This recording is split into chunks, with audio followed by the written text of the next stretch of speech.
welcome, Immigrant Nation. Another week, another new episode. I am your host, Aaron Deliosa, and this is An Immigrant's Life. Thank you for being here. I really appreciate you. Some of you that has been listening for a while, you might notice that my voice is a little bit raspy to this morning. Yes, this is morning. I usually record this at night, but last night I went downtown Montreal because I met up with a former guest, Emmanuel Rotondi. We grabbed a dinner and a drink, it was amazing. That's one thing I love about doing this podcast is meeting the guests in real life. As you know, most of my guests are all over the world, so it's hard to meet them up, and it's just more convenient to meet them through online, meaning Zoom when we do the recordings. He's not the first guest I've met in real life. I have met a few of them, the ones that lives here in Montreal, but it's nice to meet guests in real life. Speaking of guests, if you or someone you know wants to come on the podcast, just hit us up on our old socials. The handle is at An Immigrant's Life. You can also email us at animmigrant'slife@yahoo.com. Enough of the personal update. Let's talk about this week's episode. This week's guest is a woman whose life experiences have profoundly shaped her perspective on faith and resilience. From growing up in a broken home to navigating the challenges of her own divorce, which she candidly shared on this episode. She also shared finding refuge in a women's shelter during a critical time of escape from her abusive father, and how the birth of her first child became a catalyst for her healing from childhood trauma. Her story also explores the impact of divorce on her faith and challenges stereotypes about divorced Muslims. As a single mother, she advocates strongly for self-care and routine, driven by her belief in prioritizing self-worth. Join us as she shares her empowering message of resilience and well-being. I love this episode because it gives you a window and a real feeling on how to be a single mom and having small kids. Because while we're recording this, she was recording it with her kids in the room because, being a single mom, you don't have any time for yourself at all. But it was so nice and it was so fun. It's something different, and I hope you enjoyed it as well. So let's not waste more time. Without further ado, let's get into the show. Isa, dalawa, tatlo. Today's guest is an optometrist that can help you see the beauty of life and motherhood, one glimpse at a time. Everyone, please welcome Dr. Syeda Sufora. Hi, everyone. Nice being here. Like my first podcast. Oh, is it? I love when It there's is. first timers. Yeah. How do you feel? Do you feel nervous? Kinda. Like, I'm not sure what you're expecting. Why are you nervous? I don't know. I guess it's just like a first time thing. That's why. For sure. I mean, I've seen your Instagram and you pretty much like put out some private stuff there. I'm like, yo, she got But this is cajones. different. Like, I'm talking directly to someone. I get it. Before Yeah. we get into your life and whatever else, why don't you tell the Immigrant Nation where they can reach you or if you want to promote anything?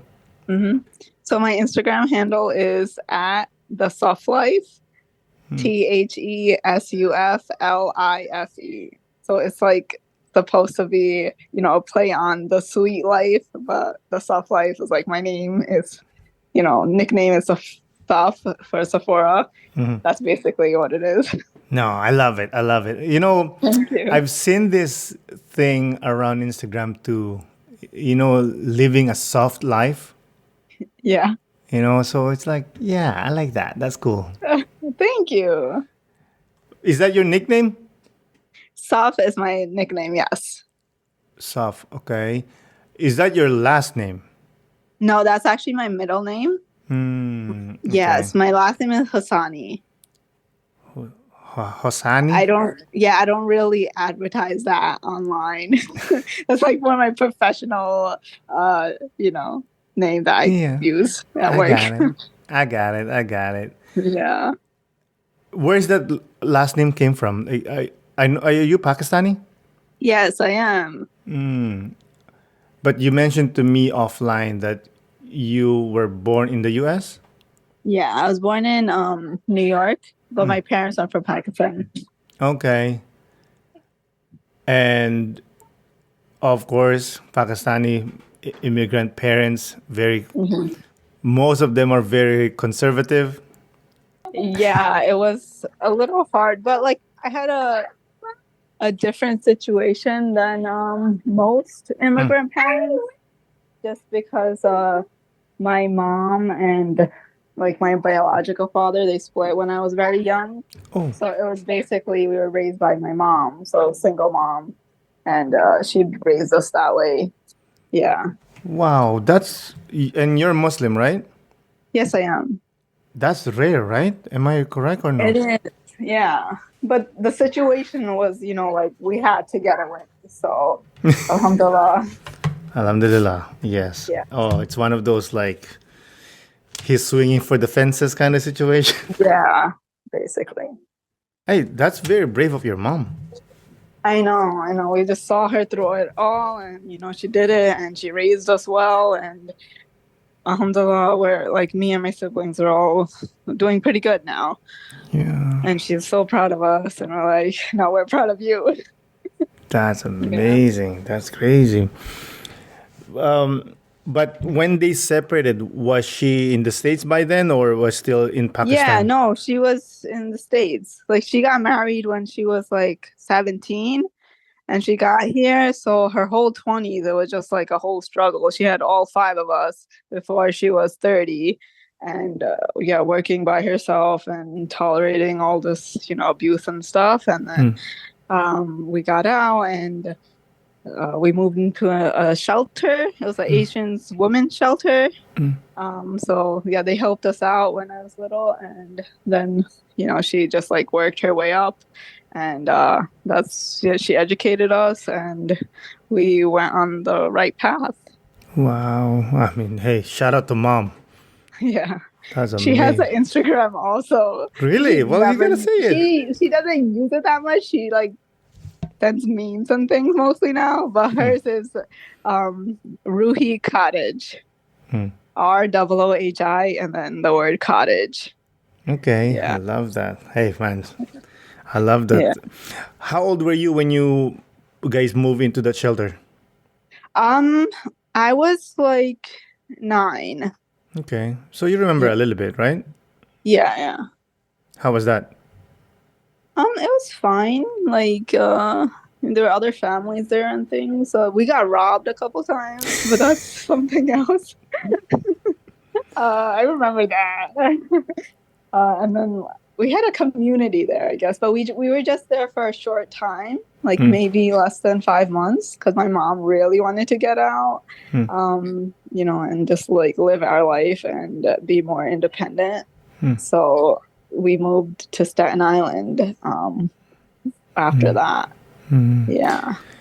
Did she have family in the States? No, she didn't. She just got Oh, married when she was 17 and like her in-laws were there, but they were like more in Queens. We were living in Brooklyn. So she was basically by herself and oh, with us. wow. Yeah. How does that affect you growing up? A lot of childhood trauma, I'd say. I talk about it a lot on my Instagram. I mention it here and there in some of the reels. Well, here you have a platform to actually have time to explain instead of like Yeah, a 15-minute or I mean 15-second video. true, true. Yeah. So, I mean, I've healed a lot throughout, my life, and especially after I graduated optometry school, because, while you're in grad school or any kind of professional school, it's hard to, focus on healing because you're just being so bombarded by exams and clinicals and boards and all this stuff. So afterwards, I slowly, try to focus on myself. And, after having kids, that's even harder, just like one thing after another. But now I'm good. I can say I'm good. Yeah. Alhamdulillah. Alhamdulillah. What triggered the the change or your decision to start healing? So it was actually after I had my kid, my first kid, I just felt like I'm living for him. Right now he's 5. He's actually graduating tomorrow from Ah, pre-K. congratulations. Yeah. Uh, so after I had him, it's just like a whole new outlook. Like you don't have to worry about what other people are gonna think. You just have to do what you have to do, and if something is easier for you, you do it because it's not worth it to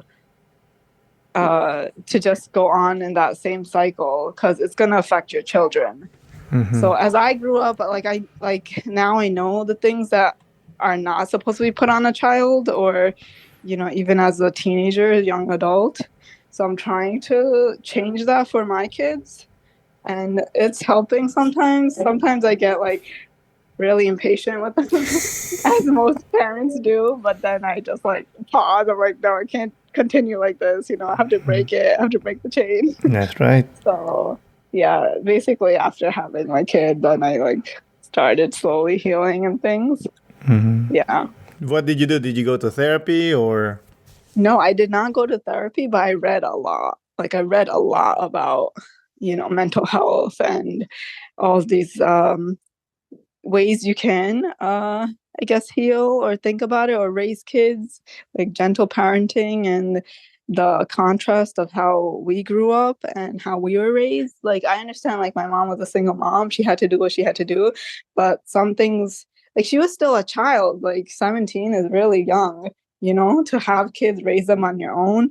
And she was still in her early 20s when she had most of us and working full time. So like I see why it was like that, but then, I just, you have to change. Yeah. Yeah, it's Yeah. different, growing up when our parents or, someone older than us, they'll say, someday when you have your own child, you'll understand. Yeah. And oh, I they, understand not doing stuff. yep, we did understand. Yeah. Yeah, I understand too. I'm gonna guess you got hit by mom. No, not by my mom, but Really? yeah, my mom didn't have time for that, She was always working. She's not even home at all to hit. Yeah. But I mean, the trauma was mostly because like their separation in the beginning and like the abuse that we had with our biological father. So she actually saved us from that. But then even like growing up, just like, I don't know, it's like, I can't say it was like directly on us through her. It's very hard to explain because my situation is very different from, other, I guess, people who have immigrant parents like that. Um, but she did remarry to my stepdad, and that was a whole different dynamic, and there were all kinds of issues there too. But he is more conservative and things, so maybe that also played a part. Um, yeah, so yeah, he's conservative compared to like how my mom raised us when she was single, and it was just, I guess a clash that way in raising us. And it's different, when you have a step parent, and I guess if you have step kids, it's always like a, like a tug of war type of thing between, like, it was just like we're competing with our mom or we're competing with him. It's that kind of situation. Were you always been practicing Muslim? Yes. So when I was growing up, I didn't wear hijab until I got into high school. And so I wore in high school because my sister wore in high school. So obviously I'm like her younger sister. I was going to copy her. Um, yeah. So, and then I got into college and I like took it off because I just didn't know why I was wearing it. Uh, so I had it off for like the first 3 years of college, undergrad, and then in the middle of junior year, I decided to wear it, and because that's when I started actually researching more on my own. And it's so different, when you do it on your own versus what you're hearing around you, who you're seeing. But yeah, I just started doing that on my own and wore it in the middle of junior year. And everyone was so confused, like, who is this person with a headscarf? And yeah, then they realized it was me, and I started wearing hijab. Yeah, at one point I did wear a niqab too, but yeah, I did. But that time it was very dangerous to do so. I forget why. It was something going on, and then you hear like these stories of people throwing like acid into the mosque or like pulling people's hijabs off, things like that. So I wore it for like a couple weeks, but I started noticing people staring at me too much now. So it was very, I don't know, different. I didn't expect that. So I eventually just wore hijab. And I think that's like fine for me, especially in New York. Like, it's very hard to be a certain way, I guess. Like if you're wearing niqab, I know some people do because, other people in their family do, but I was like the only one. And in my college, like you can't really do that. Yeah, so now I am practicing, alhamdulillah. There were some ups and downs throughout my life, especially like during school and then my marriage, but now I'm pretty stable with everything. That's Alhamdulillah. Alhamdulillah. Yeah. You mentioned your marriage. I understand you're divorced as well? I am. I'm divorced. I got divorced like I think it was 3 years ago. Wow. Yeah. So that just happened because people do things and they're not supposed to do. Yeah. I'm trying to be as vague as possible, but you get it. I got it. I got it, girl. Yeah. Thank you. That's all right. Do you mind talking about a little bit about it? I mean, I don't know what to say. Yeah. I thought everything was fine, but you never know until you know. Mm-hmm. Yeah. Do you think your mom having a history of divorce made it easier, or maybe help you decide to be divorced as well? So when I decided that it was time, after like, seeing everything, and it took a while because like I was also pregnant with my second kid when this all happened. Um, so it was hard at first because like in the beginning, no one was supporting me. They were obviously telling me to stay together and this and that, but like I just couldn't. So I was like, whatever happens, happens. I did istikara and I did try to fight for it a little bit, but there were always signs coming up, like, and then, it just happened. So, yeah. Yeah. It must be hard at the beginning. It was, yeah. But my parents helped a lot, like my family, because they let me stay at the house with my kids. Um, okay. Can you guys stop playing rough? Go sit down and read a book. Go. Yeah, this is what happens when you call a single mom. It's all good. Yeah, I can't think what I was Oh, it's what, okay. what I was talking about. It's all good. It's all good. No, we're talking about your decision of leaving your All right. ex-husband. Yeah, so and then afterwards, like they did they saw my side of the story, and they actually found out what happened and stuff. And then they were like, okay, you could stay with us and we'll help you out. And after my maternity leave, I went back to work and I worked full time, and then I saved up and I got a car and finally moved out, for myself and for the kids. Because even if you're staying with family, it's still very hard because people have more things to say, even if they're not like trying to, cause problems or conflict. It just happens, Mhm. like in family. How do you keep on Um, going?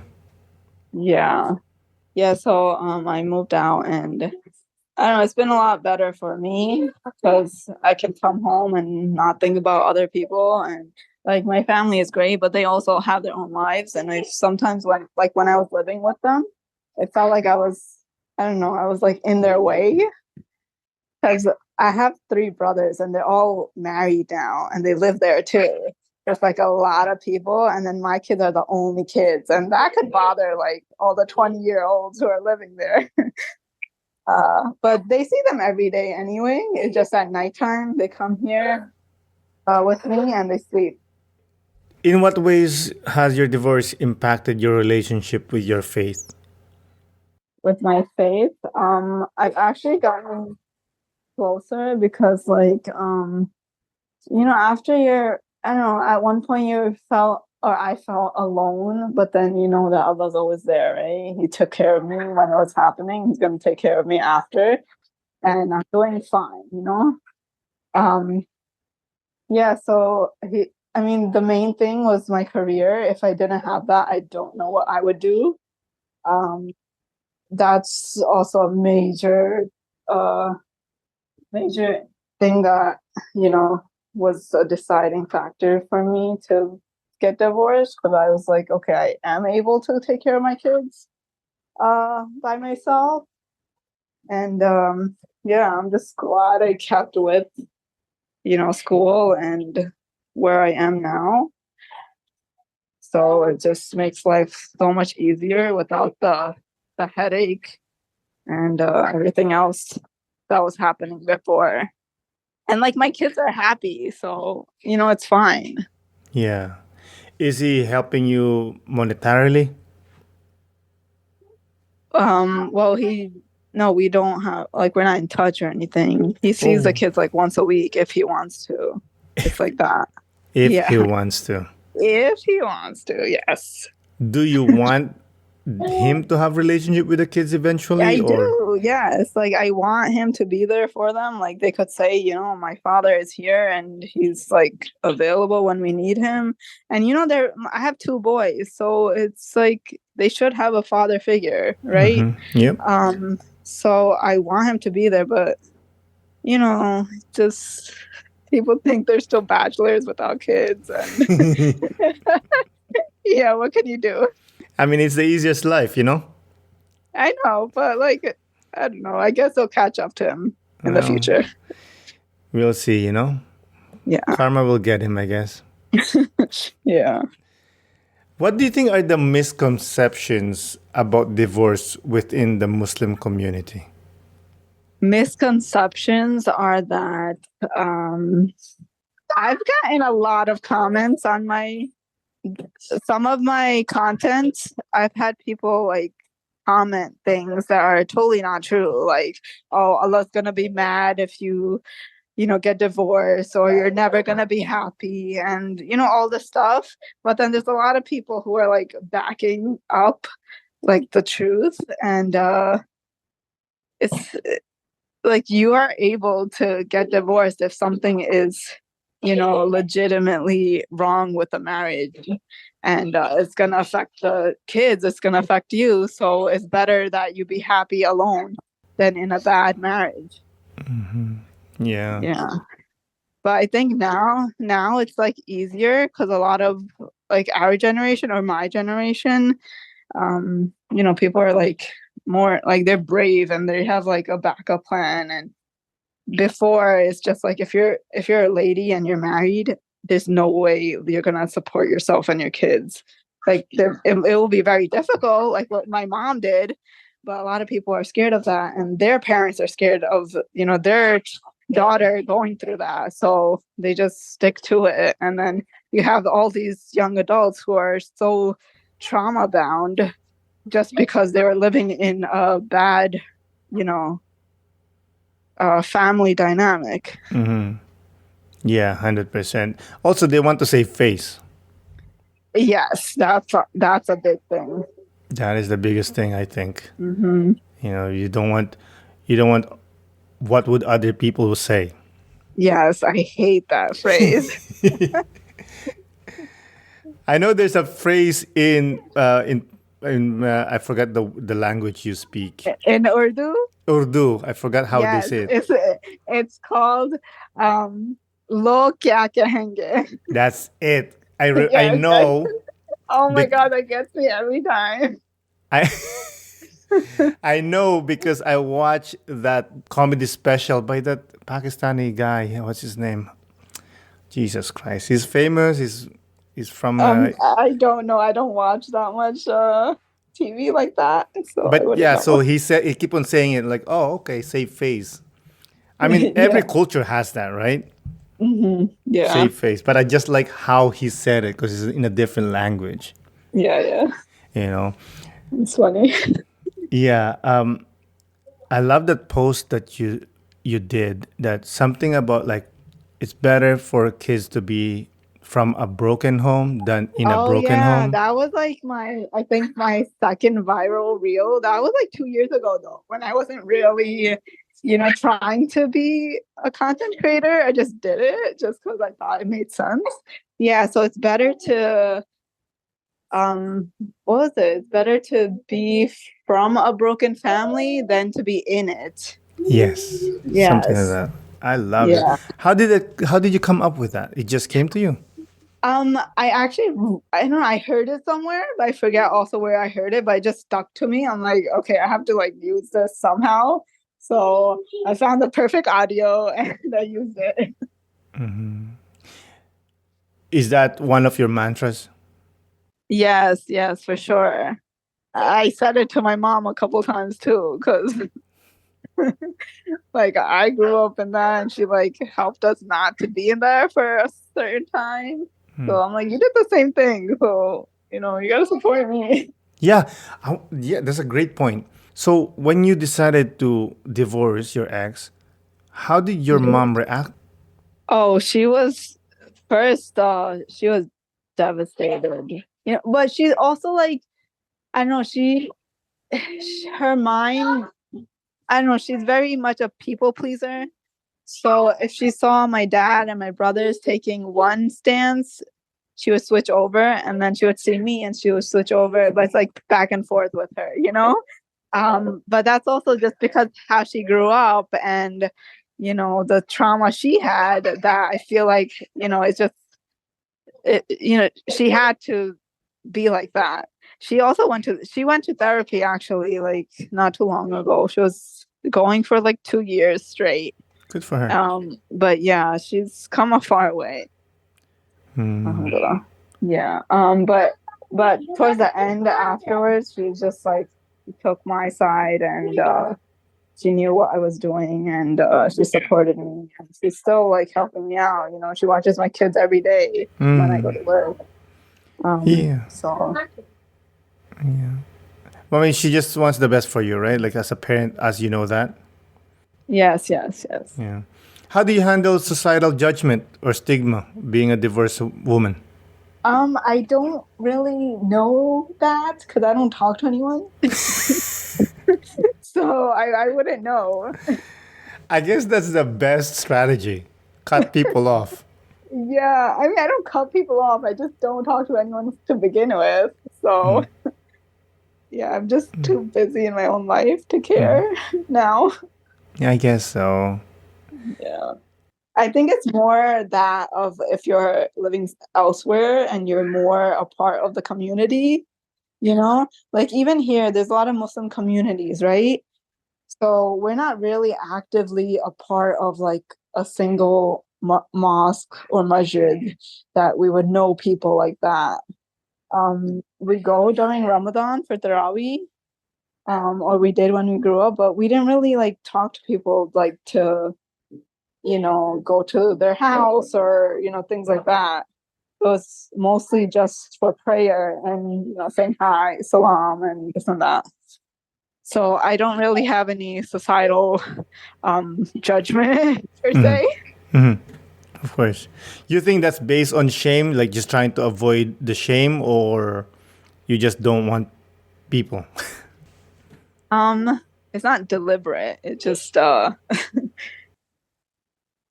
don't avoid the community or anything. It just I don't know. Like it's not to avoid anything, I guess. I'm just in my own bubble. Yeah, you're busy, you're a single mom, you're full time job, Yeah. you don't have I time. barely see my friends, so I don't have time to see like other people in the society anyway. Well, how about this?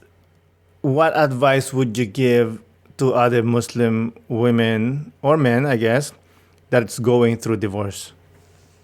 Um, I mean, you have to look at the reasons first. You can't just do it just because you're having an argument or you're, not getting along or, stuff like those things are very little and you can work it out. But if there's a legitimate reason like abuse or infidelity, I think, that's the thing that can, it breaks the marriage basically, and it's allowed to get divorced for those kind of reasons. Uh, yeah, for sure. You're not just supposed to, get divorced just to be, oh, I want to be single now. That's not the way it is. So it has to be a legit reason. So I think, yeah, that's my stance on it. For sure. You mentioned earlier that obviously you're a single mom. Yeah. How is that going? Um, it's fine. Like I have a routine now. I think the main thing was getting a routine and like holding it up yourself. That's the main thing. So since I have a good career, alhamdulillah, I'm able to support myself and my family and my kids. And yeah, we just, my mom, like I said, she helps out so much that that's how it's possible. What's your favorite part of being a mom? Um, I love hearing them talk to each other because I have two kids, right? I have two boys. So we basically told, or like, we basically had the second kid just to have a friend for the first, right? So it's time now that they're like communicating and they're playing with each other and they're like caring for each other. They're very protective of each other. They also fight a lot, but I love the bond. I just love like sitting there or like watching from a distance about what they're talking about. And I don't know, it's so like precious. Two little kids who are just like looking after each other. I love that. And I'm like, I did that, and the things they say and they do, I can see where they learned it from. And it's basically me, right? Because someone else is like MIA. So, yeah, so I think I'm doing a fine job because I see it through my kids. So, alhamdulillah. Alhamdulillah. What I know about kids from single parent household, they tend to grow up quicker than kids that live in household that has mom and dad. Yes. Yes, I think that's true also. Do you think that's a positive thing for your kids, or do you think? Um, so for my kids, like they have a lot of family too. Like my family is always with them, my mom, my siblings. So they do have that part where they can still be a child, but they see me raising them alone. So like I see my older kid, he's 5 now, right? And I see him like he's very responsible and he's very caring. he's very sensitive too, but he knows what's going on already. So I think he's aware of, I don't know, I guess people's feelings, the surroundings and things like that. But he's also a kid, he does things that he's supposed to do. Yeah. So I think it's a good balance what I have, because I have family and I have myself. So we're balancing it together. That's my village, as they say. So I know some people, they don't have anyone, and it's very hard. And I think that's a situation where the children grow up too quickly and they don't have like a childhood, I guess. But my kids, they have a lot of people, like a lot of adults, a lot of aunts and uncles. Yeah, so How do you carve out me time? me time is after they go to bed. Me time is basically binge watching something on TV and eating whatever I want until I get too tired to stay awake. And then I wake up super early and I work out and I get ready before they wake up. So yeah, me time is basically when I'm supposed to be sleeping. You work out in the morning? Yes, I do. Wow, amazing. Good for you. Thank you. It keeps me sane. 100%. Did you have a sit down with them and explain to them that you're divorcing dad? Oh no, they were babies. They have no idea. This is their normal, my oldest, he was 2. So yeah, he had no idea. Like sometimes he does mention things like, "Oh, remember we used to live over there in that apartment," and things like. But he wouldn't say like, "Oh, remember you guys were together." He would just say like, "Remember that apartment? Remember this?" I'm like, yeah. But he doesn't understand what the normal, I guess, would be if we weren't divorced. And then the baby, he has never seen us together ever. Yeah. Do they ever ask for that? On the weekend when he's supposed to come.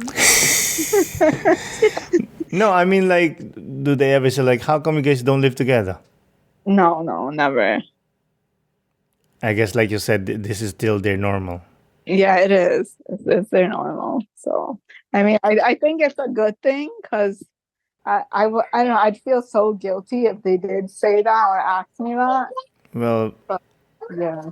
eventually they would. Yeah, they will, but I guess I'll tell them everything then. We'll cross the bridge when we get there. Yes, exactly. Yeah. Do you have still time, or do you want to get back to your kids? Yeah, I should get back to them Oh, it's soon. okay. It's all right. I We're gonna understand. do bedtime in like 20 minutes. Of so. course. Thank you for your time. But before we Thank close you. out, do you have anything to say or impart with us, or anything you would like to say before we close out? I think people should just, mostly put themselves first, because if you're able to help yourself, then you can help others, So, and you'll be in such a good mindset that way, that you're able to handle life, because you don't know what's going to happen, right? Yeah, that's what I'd like to tell people, because I've gotten a lot of DMs from women mostly who are going through what I did, and I just tell them, the same thing that I actually told you, like throughout this podcast, and like, about hope, and it gets easier, and put yourself first. Yeah. Beautiful message. Again, Dr. Sufora, I really do appreciate your time. Yeah, no worries. Have a good evening. You too. Bye. Bye. Again, Dr. Sufora, thank you for coming on the podcast. I really do appreciate it. Thank you, listeners, for listening. This is Aaron Del Yosa for An Immigrant's Life. I'll see you guys later.